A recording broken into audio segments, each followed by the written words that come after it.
J'ai vécu mon premier carnaval au Brésil et aujourd'hui je vais tout vous expliquer parce que vraiment c'était un rêve d'enfant. Je pense qu'on a tous vu le film Rio quand on était petit et ça nous a tous donné envie d'aller au carnaval au Brésil un jour dans notre vie. En l'occurrence, moi, comme vous savez, j'étais pas à Rio, j'étais à Florianopolis, qui est genre un endroit sublime que je connaissais pas du Brésil, qui est sur une partie île. Moi, j'avoue que j'avais aucune idée de comment ça se passait, le carnaval en tant que tel. Et en fait, je sais pas, j'avais pas trop compris le principe de compétition. Du coup, pour moi, c'était juste qu'on allait être dans des gradins et pendant, je sais pas, 2-3 heures, on allait voir plein de chars défiler. Je pensais que c'était un défilé. Pas du tout. Honnêtement, je pense que c'était la soirée la plus cardio de ma vie. Du coup, on est arrivé sur le Sambadrome. C'est un énorme endroit avec une grande allée énorme, du coup, où le carnaval va se dérouler, avec plein de gradins, comme dans les stades de foot, etc. Sauf que nous, on n'était pas dans les gradins, on était encore mieux situés. Vraiment, merci Eloy, parce que c'était l'expérience la plus ouf de ma vie. On était littéralement en bas, collés aux barrières. Donc, c'est-à-dire que les gens qui dansaient étaient à la même hauteur humaine que nous. Quand on est arrivé, on est rentré par une salle qui était en fait genre une boîte de nuit. Et là, je me suis dit, mais j'ai pas compris le thème de la soirée ou quoi. Donc, on est arrivé vers 21h30.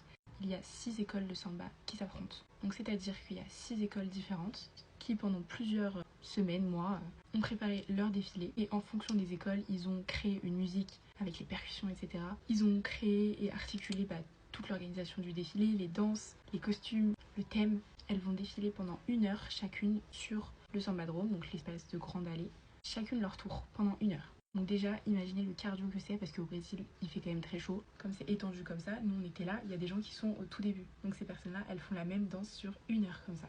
C'est impressionnant de les voir danser. Et jusqu'au bout, ils ont le sourire, ils sont trop contents. Moi, il y avait des gens qui s'approchaient vers nous quand ils voyaient qu'on leur souriait et tout, qui nous faisaient des coucous et tout, c'était magique. Sauf qu'en fait, entre chaque passage de chaque école, il y a une sorte de pause, on va dire de 30-45 minutes, voire 1 heure, durant laquelle du coup le Sambadrome est un peu nettoyé et ça fait une pause pour les gens, le temps d'aller boire, etc. Parce qu'en vrai, il fait très chaud et c'est cardio parce que du coup, en vrai, quand t'es face au truc, la musique et tout, elle est tellement ambiançante que tu danses beaucoup en même temps que les gens qui défilent.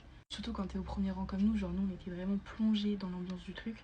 Du coup, pendant la pause, en fait, ce qui est trop bien, c'est que l'endroit dans lequel on était, c'était un peu comme un club. Avant ça, il y avait un espace que moi j'avais beaucoup vu quand j'avais fait des festivals, etc. au Brésil, avec des stands de nourriture, de boissons, que ce soit de la boisson sour ou pas, illimité. En fait, tu vois que t'as ta place, après, tu payes plus rien. Il y avait, dis-vous, un stand de Franui illimité, genre.